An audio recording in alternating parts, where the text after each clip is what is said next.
कहानी के शुरू में हम एक अनजान आदमी को चाइना के पोर्ट पर देखते हैं छुपते हुए। वो यहाँ कुछ चोरी करने आया था पर पकड़ा जाता है। वो यह यूरोपियन सोल्जर्स के हाथों पकड़ा जाता है जिसे सोयू नामी लड़की लीड कर रही थी। इससे पहले कि वो इस इंसान को पकड़कर कोई सजा देते, अचानक उसके पीछे पड़े एक पिक्चर से एक खतरनाक हाथ बाहर निकलकर उस आदमी की गर्दन पकड़ लेता है। यह मॉन्स्टर बना इंसान चंद ही सेकेंड्स में इस आदमी को मार चुका था। उसके हाथ में पकड़ी हुई मछ भी उसके हाथ से गिर जाती है, जिसके चलते यह पूरे वेयरहाउस में आग लग चुकी थी। सभी सोल्जर्स आग को बुझाने में लग जाते हैं और इस दौरान वो मॉन्स्टर अपनी झेल तोड़कर आजाद हो जाता है। उसे पकड़ने के लिए जो सोल्जर्स उसके पीछे जाते हैं, वो मॉन्स्टर उसको भी मार देता है और फिर अपने आप को बचाने के लिए एक नदी में जंप कर देता है और ऐसे सभी सोल्जर्स के हाथों बच जाता है।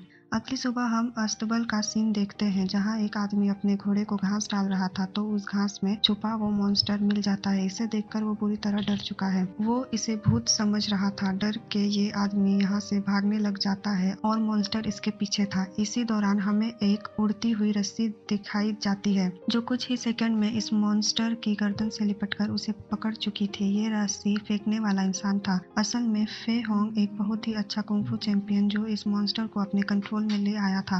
वो अब इस मॉन्स्टर का इलाज करना चाहता था पर उसे मालूम है कि उसकी बॉडी में जो जहर है वो पूरी तरह उसकी बॉडी में फैल चुका है। अब उसके इलाज के लिए ये लोग 813 नामी डॉक्टर को बुलाने का फैसला करते हैं जो यूरोप से अपनी मेडिकल की स्टडी करके आई थी। दूसरी तरफ हम शोयू को देखते हैं जो अपने बॉस के पास है। बॉस उसे अपनी एक्सपेरिमेंट के लिए लोगों को लाने पर फोर्स कर रहा है क्योंकि बॉस ने पास्ट में शोयू की माँ पर बहुत से एहसान किए थे जिसका न चाहते हुए भी शोयू बदला उतार रही थी। ये जगह एक लैब थी। यहाँ पर बहुत से बेगुनाह चाइनीज लोगों पर एक्सपेरिमेंट किए जाते थे और साथ ही बहुत से केमिकल्स भी यही तैयार हो रहे थे। यहाँ से निकलकर शोयू पोर्ट पर आ जाती है जहाँ पर फे होंग भी डॉक्टर को लेने के लिए आया था। यहाँ किसी गलतफहमी के चलते फे होंग के दोनों स्टूडेंट्स शोयू से लड़ने लग जाते हैं। इस लड़ाई को रोकने के लिए इसी लड़ाई में एक तीसरा आदमी भी टांग अड़ा देता है। मसला खराब देखते हुए फे होंग यहाँ आकर सब कुछ रोकता है और गलतफहमी को दूर करने की कोशिश करता है और इसी सब के दौरान मौके का फायदा उठाते हुए शोयू व हंग का घोड़ा लेकर भाग जाते हैं। भागते हुए उसके माँ का नेकलेस नीचे गिर चुका था जो फे होंग का एक स्टूडेंट उठा लेता है। अब ये लोग 813 को लेकर अपने घर की तरफ बढ़ते हैं। फे होंग का स्टूडेंट जो घोड़े की जगह इस बग्गी को चला रहा था थक जाता है और रास्ते में उनकी गाड़ी को रोक देता है। उनकी गाड़ी एक हॉस्पिटल के आगे रुकी थी जहाँ बहुत ज्यादा रश था क्योंकि यहाँ पे शोयू का बॉस एक स्पीच दे रहा था कि पुराने वक्त में चाइनीज लोगों को अपने कंट्रोल में करने के लिए यूरोपियन लोग चाइनीज को अपनी बनाई ड्रग्स का आदी कर चुके थे। इसे सुमन नाम का यह आदमी ड्रग्स को छोड़ने का इलाज फ्री में करने का वादा करते हुए सबको नशा छोड़ने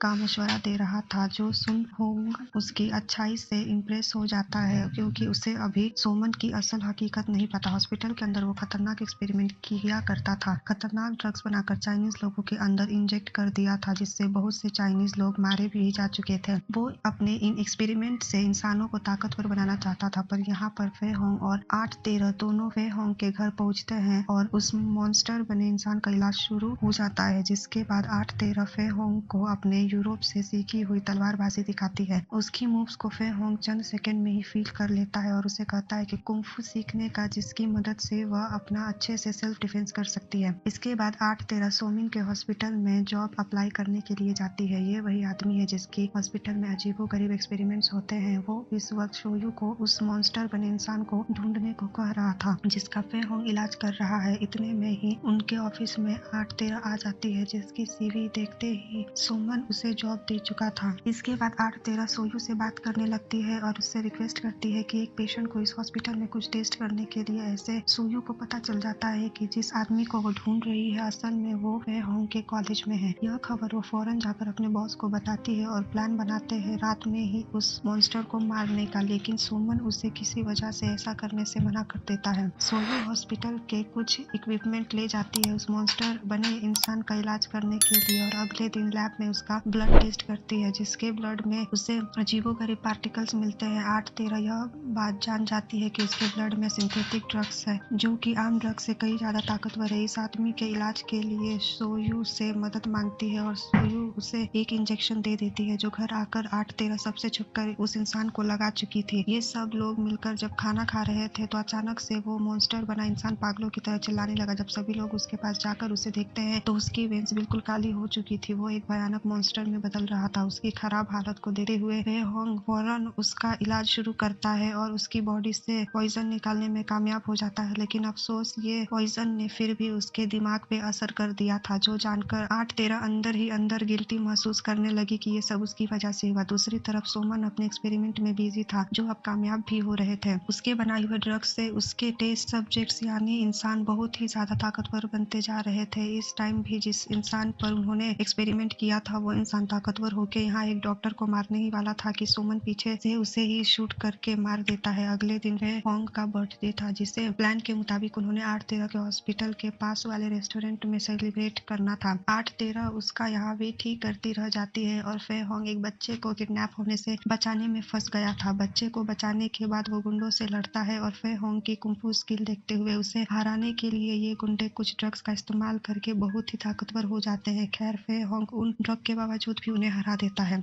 मसला ड्रग का था जो वो लोग ले रहे थे। फे होंग को लगता है कि ये ड्रग भी यूरोपियन लोग चाइनीज को दे रहे हैं, जिसकी खबर करने के लिए वो ऑथराइज के पास जाता है। लेकिन उसकी कोई बात नहीं सुनी जाती क्योंकि ऑथराइज खुद ड्रग माफिया सोमन के साथ मिले हुए थे। इन सभी मामलात को खत्म करते हुए जब फे होंग रेस्टोरेंट में आता है तो देखता है कि 8-13 जा चुकी थी। दूसरी तरफ सोमिन को फे होंग अपने लिए खतरा लगने लगा था, इसीलिए सोयू को यह आखिरी टास्क फे होंग को मारने का देता है। सोयू न चाहते हुए भी इसीलिए मान गई थी क्योंकि यह सोमन का दिया हुआ उसका आखिरी गलत काम होता। इसी दौरान सोमिन फे होंग के दुश्मनों को भी अपने साथ मिला लेता है। हम देखते हैं कि घर पर 8-13 फे होंग से नाराज है। फे होंग उसे मनाने के लिए सनफ्लावर लेकर जाता है लेकिन 8-13 नहीं मानती। इसी दौरान उन्हें उस मॉन्स्टर बने इंसान की दर्दनाक आवाज सुनाई देती है। फे होंग उसे चेक करने के लिए चला जाता है और इतने में ही उसके स्कूल में 3 अनजान लोग आ जाते हैं। ये वही दुश्मन थे जो सोमन के साथ मिल चुके हैं। फे होंग के स्टूडेंट पहली मर्तबा में उन्हें लड़कर नीचे गिरा देते हैं लेकिन दूसरी मर्तबा में तीनों आदमी सोमन की दी हुई ड्रग को ले लेते हैं, जिससे ये लोग बहुत ज्यादा ताकतवर हो चुके थे। अब अपनी नई मिलने वाली ताकत की वजह से उन्होंने फे होंग के स्टूडेंट्स को भी हरा दिया था। अपने आप को हारता देखकर फे होंग के स्टूडेंट को भी गुस्सा आता है और ये एक साथ मिलकर उनके ऊपर हमला करने का फैसला करते हैं और ऐसा करने पे फाइनली ये फे होंग के दुश्मनों को हरा चुके थे, जो हारने के बाद यहाँ रुके नहीं थे। ये तीनों फे होंग के हारे हुए दुश्मन मास्टर यू के पास जाते हैं, जिसका भी फे होंग जैसा कुंफू का स्कूल है। मास्टर यू फे होंग को अपना ओपोनेंट तो समझते हैं लेकिन कभी लड़ने का ख्याल उनके दिल में नहीं आया। ये 3 स्टूडेंट अपने हार का बदला लेने के लिए मास्टर यू को उकसाना शुरू कर देते हैं फे होंग से लड़ने के लिए, लेकिन मास्टर यू ऐसा नहीं करना चाहते थे। इसीलिए उनका एक स्टूडेंट उनकी चाय में उन्हें वही ड्रग मिलाकर दे देता है जो उनको सोमन ने दी थी। पीने के बाद वो भी गुस्से में फे होंग से लड़ने के लिए निकल जाते हैं। फे होंग अभी भी उनसे लड़ना नहीं चाहता था लेकिन ड्रग के असर में आए मास्टर यू को कुछ समझ नहीं आता और वो फे होंग के ऊपर हमला करते हुए उसे हराने में कामयाब हो जाते हैं और चुपचाप यहाँ से चले भी जाते हैं। कमजोर फे होंग अभी उठा ही था कि उसे मारने के लिए यहाँ पर सोयू भी आ चुकी थी। इससे पहले कि वो फे होंग को मारती, यहाँ पर वो आदमी जो मॉन्स्टर बना हुआ था जिसका फे होंग इलाज कर रहा था, वो सोयू के सामने आकर उसे फे होंग को कुछ भी करने से मना करता है। लेकिन तभी पीछे से सोमिन का दूसरा आदमी आकर इसे मॉन्स्टर बने इंसान को शूट करके मार देता है और सोयू यहाँ फे होंग के ऊपर गोली चला देती है। गोलियों की आवाज सुनकर फे होंग के स्टूडेंट्स जल्दी से यहाँ आ चुके थे, जबकि सोयू और वह दूसरा आदमी यहाँ से भाग चुका था। फे होंग के स्टूडेंट अपने मास्टर को इस हालत में देखकर बहुत ही ज्यादा घबरा चुके थे। 8-13 उनके पास आकर उन्हें पैनिक होने से मना कर रही थी और सर्जरी की तैयारी करने को कहती है। उधर मास्टर यू जो कि अपने घर आ चुके थे, उन्हें ड्रग की वजह से अब बॉडी में बहुत ही दर्द हो रहा था। ऐसे में उसका वो स्टूडेंट जिसने पहले उन्हें ये ड्रग दी थी अब उसे ड्रग का एंटीडोज भी दे देता है। ऐसे उसकी बॉडी में सारा दर्द खत्म हो जाता है और यहाँ मास्टर यू समझ जाते हैं कि उसके स्टूडेंट ने उनकी चाय में कुछ मिलाया था, जिसके बारे में पूछने पर उनके स्टूडेंट रोने लग जाते हैं और सच सच मास्टर यू को बता देते हैं कि उन्होंने उनकी चाय में एक यूरोपियन मेडिसिन मिलाई थी। यह सुनकर वो आग बबूला हो गए। इससे पहले कि वो अपने स्टूडेंट को कुछ कहते, उन्हें मालूम होता है कि उसके सभी स्टूडेंट यूरोपियन ड्रग के आदी हो चुके हैं क्योंकि फे होंग से अपना बदला लेने के लिए वो सोमन के साथ मिल चुके थे और अब उसकी ड्रग की वजह से पूरी तरह उसके कंट्रोल में थे। यहाँ 8-13 8-13 जो फे होंग की सर्जरी कर रही थी वो मुश्किल से ही सही लेकिन फे होंग की बॉडी में से बुलेट निकालने में कामयाब हो जाती है। शुक्र यह था कि उस बुलेट ने उसकी दिल को नुकसान नहीं पहुंचाया था। यहाँ सोयू सोमन को जाकर यह खबर देती है कि फे होंग को वो मार चुकी है। अब यहीं पर सोमन उसे उसकी जिंदगी का सबसे कड़वा सच बताता है कि सोमन की ड्रग और एक्सपेरिमेंट की वजह से ही उसकी माँ की डेथ हुई थी। यह जानने के बाद सोयू को बहुत बड़ा धोखा लगता है क्योंकि उसकी माँ के नाम पर सोमन ने उससे बहुत बुरे काम करवाए। सोयू को अब बहुत ज्यादा गुस्सा आ रहा था और इससे पहले कि वो सोमन पर हमला करती, सोमन उसे अपने से दूर कर देता है। हारकर वो अब फे होंग के घर आ जाती है क्योंकि उसे पता था कि सोमन उसे जरूर मारेगा और अगर कहीं वो सेफ रह सकती थी तो वो फे होंग का ही घर था। यहाँ फे होंग के स्टूडेंट से बहुत सारा खाना मांग कर खाती है और 8-13 के बारे में पूछती है। स्टूडेंट्स उसे बताते हैं कि 8-13 तो हॉस्पिटल गई है। फे होंग को सर्जरी की वजह से बहुत तेज बुखार था। मेडिसिन लेने के लिए वो इन स्टूडेंट को बताती है कि 8-13 वहाँ खतरे में है। ये स्टूडेंट 8-13 को बचाने के लिए वहाँ जाने को तैयार थे लेकिन सोयू उन्हें बताती है कि सोमन ने वहाँ तरह तरह के ट्रैक्स लगाए हुए हैं और चारों तरफ सिक्योरिटी है। वहाँ तक जाना इतना आसान नहीं है लेकिन ये लोग फिर भी नहीं डरते। 8-13 जो छुपकर फार्मेसी के अंदर मेडिसिन चुराने आई थी, गलती से उसका हाथ एक खुफिया दरवाजे के बटन पे लग जाता है। दरवाजा खुलते ही जब वो अंदर जाती है तो देखती है कि वहाँ भी बहुत सी ड्रग्स रखी हुई है जो आगे सप्लाई करने के लिए बिल्कुल रेडी थी। अभी वो यही सब देख रही थी कि अचानक पीछे से सोमन आकर उसके ऊपर बंदूक तान देता है। यही हॉस्पिटल के बाहर हम देखते हैं कि फे होंग के तीनों स्टूडेंट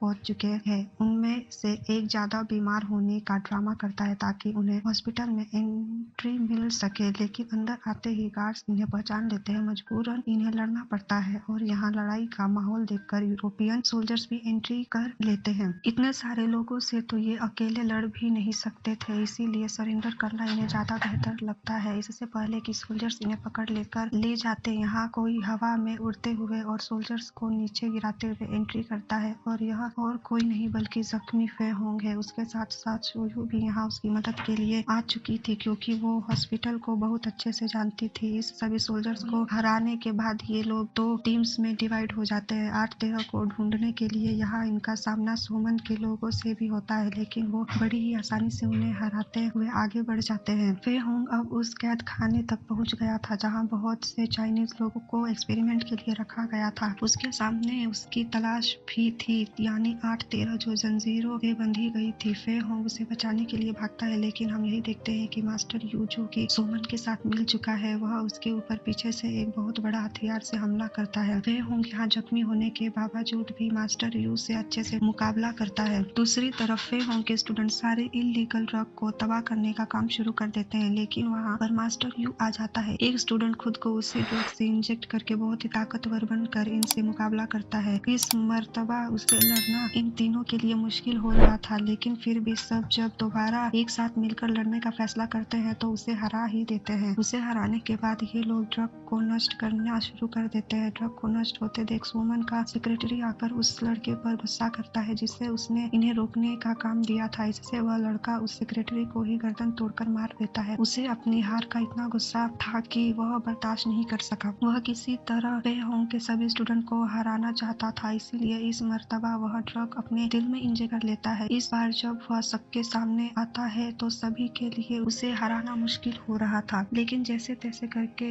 वे उसे मार ही रहे थे। वह इतना घायल हो चुका था कि खुद भी अब फे होंग के स्टूडेंट का मुकाबला करना मुश्किल लग रहा था। ऐसे में वह दोबारा अपने अंदर ड्रग इंजेक्ट करता है लेकिन इस मर्तबा ओवरडोज होने पर खुद ही मर जाता है। दूसरी तरफ फे होंग जो मास्टर यू से लड़ रहा था वह देखता है कि मास्टर यू ने भी खुद को ड्रग से इंजेक्ट किया हुआ है और इस मर्तबा फे होंग को उनकी हार के लिए ताने भी मार रहा था लेकिन फे होंग इस बात की परवाह नहीं करता और किसी तरह से उसे चैन की मदद से बनाए हुए अपने बहुत बड़े पंच को मारकर अपने से दूर कर देता है। मास्टर यू ड्रग के असर में दोबारा खड़े हो जाते हैं। गुस्से में वह वही चैन उठा लेते हैं जिसकी मदद से फे होंग ने उसे मारा था। वह फे होंग को इस चैन की मदद से गले से पकड़ लेते हैं, इससे बुरे तरीके से कि जैसे वह पैरालाइज हो गया था। कैद खाने में मौजूद सब लोग जो यहाँ लड़ाई देख रहे थे वह फे होंग को बचाने के लिए मास्टर यू की जंजीर को पकड़ने की कोशिश करते हैं लेकिन कोई भी ज्यादा कुछ नहीं कर पाता। फे होंग गिर चुका था, वह हारने के करीब था लेकिन फिर वह वहाँ एक रोते हुए बच्चे को देखता है। उसे ख्याल आता है कि अगर वो ना उठा तो इस बच्चे की जान चली जाएगी। इस मर्तबा वो हिम्मत करके उठ जाता है और अपनी कुंग-फू स्किल का इस्तेमाल करते हुए हवा में उड़ते हुए मास्टर यू को मारकर हरा ही देता है। मास्टर यू के हारते ही वहाँ पर सोमिन एंट्री करता है, जिसने असल में 8-13 को बंदी बनाया हुआ था। वह दूर से खड़े हुए ही फे होंग की टांगों में गोली मार देता है। यह देखकर 8-13 तड़प जाती है। सभी लोग भी परेशान हो चुके थे। इससे पहले कि वह फे होंग को दिल पर गोली मारता, उसके सामने मास्टर यू आ जाते हैं। उन्होंने फे होंग पर चलने वाली गोली अपने ऊपर ले ली थी, क्योंकि उन्हें समझ आ गया था कि जो कुछ उन्होंने किया वह गलत था। मास्टर यू फे होंग से माफी मांगते हैं और कहते हैं, तुम इस यूरोपियन आदमी को हरा देना और अपने लोगों को जरूर बचाना। यह कहते ही मास्टर यू मर जाते हैं। यह दिखाया जाता है कि फे होंग के सभी साथी और सोयू भी वहां पहुंच चुके थे। उन्होंने वहां पहले सारी ड्रग भी नष्ट कर दी थी। फे होंग जल्दी से अपनी सभी स्टूडेंट को सोयू को छुपाने को कहता है। इसके बाद वह धीरे धीरे सोमिन के सामने आ जाते हैं। सोमिन को लगता है कि शायद फे होंग डर रहा है, लेकिन असल में फे होंग तो 8-13 को किसी मूव का इशारा कर रहा था। 8-13